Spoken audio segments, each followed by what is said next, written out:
आपन पातर कमर लचका के पूरा जिला हिला देबुका।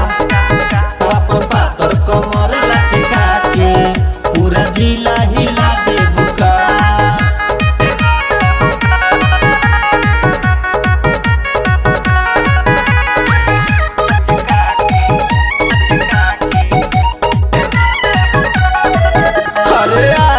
बलिया में घूम के अइलू छपारा सिवाहन में मार करवैलू। अरे आजा बलिया में घूम के अइलू छपारा गोपालगंज में मार करवैलू।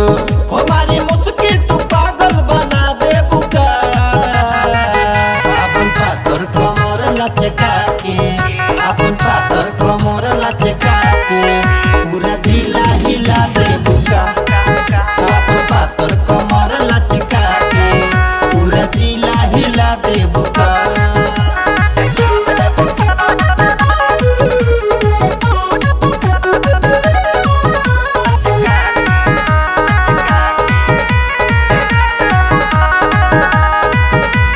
नाचे खाती गोरिये सटे जवा पवैलू लहंगा उठा के बवाल करवैलू।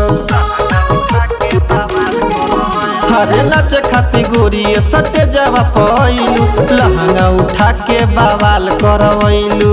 हो मन बुढ़वा